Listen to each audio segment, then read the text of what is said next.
There's a painfully ironic scene in SonyLIV's latest original series Chamak in which a retired cop is telling someone he believes to be a documentary filmmaker about one of the biggest cases he's ever worked on. As the filmmaker is leaving, the cop says, "Achhi film banana. Sachai logo ke samne zarur aana chahiye." If only this series had heeded its own advice. Welcome to Punjab.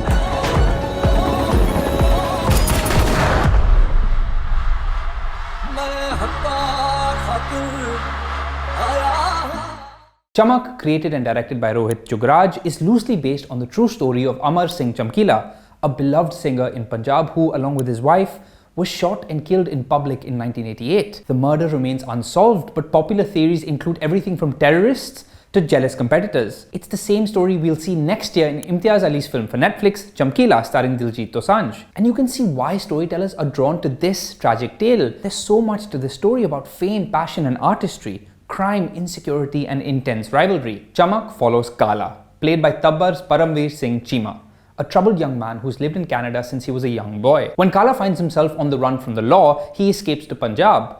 There he learns that the father he never knew was actually the famous, beloved singer Tara Singh, this show's fictional equivalent of Amar Singh Chamkila. Kala's life is then turned upside down as he sets out to investigate why his parents were murdered, finding himself lost in a dangerous world of greedy music moguls, politicians and cover-ups. All this while we also follow the rise of his own singing career. It's a great concept to merge an investigation thriller with the rise of an artist narrative. But alas, a great concept is all it remains. There's a great deal of sincerity here and it breaks my heart to fixate on flaws. But if there's one thing you take away from this series, it's that this is a very important, very dramatic story and it deserves great storytelling to match, and this show just doesn't make the cut. The shaky, to put it kindly, pilot episode tells us everything we need to know about why the show fails its subject matter. In an age of unforgiving, impatient audiences, when the first 15 minutes of a series are the most important, Chamak seems to put its worst foot forward. The entire Canada-based portion is awkwardly staged,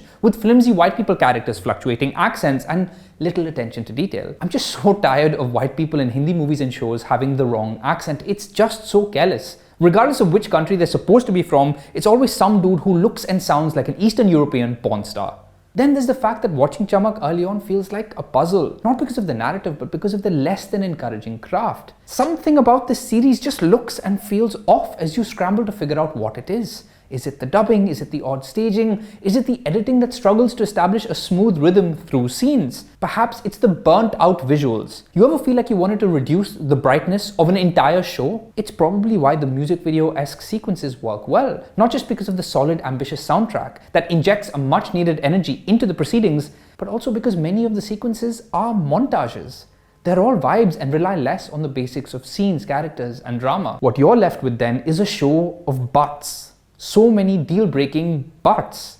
A promising story with enticing plot points, but made with a shoddy treatment where style seems to eat into and impede rather than uplift substance. An excellent Manoj Pava as a king-making music mogul, but the show also forces an ineffective Succession-style arc down our throats, featuring his 3 incompetent kids, taking us behind the scenes of the sexy, bombastic Punjabi music industry, but writers Rohit Jugraj, S. Fakira, Avinash Singh, Vijay Narayan Verma and Gaurav Sharma don't seem to know what parts of this story and world are enticing and interesting.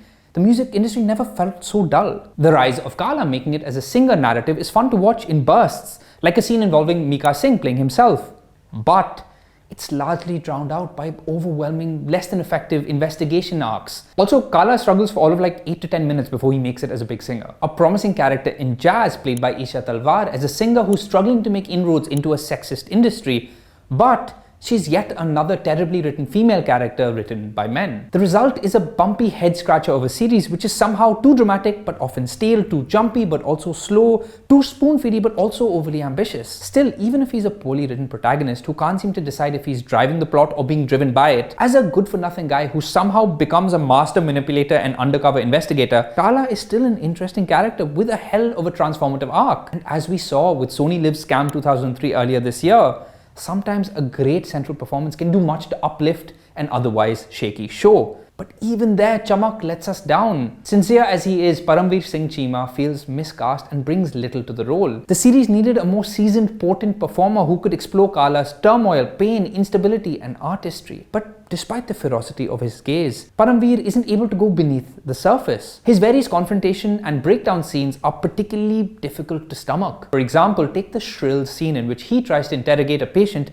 at a psychiatric institution, or when he's required to burst into tears and flee from an ongoing recording, or when he argues with Jazz in a kitchen confrontation. All scenes which stand out, but for all the wrong reasons. There's a moment halfway through the series where Kala finds a puppy and decides to care for it. The first thing he does after he brings it home is force the puppy to see his big investigation evidence conspiracy wall of potential suspects. Of course, the puppy remains indifferent. Deep down, I feel like we're all that puppy. The makers of this series can repeatedly shove our noses at this story all they like, but unless they give us a reason to, we're not going to invest in it. You can watch Chamak on SonyLIV.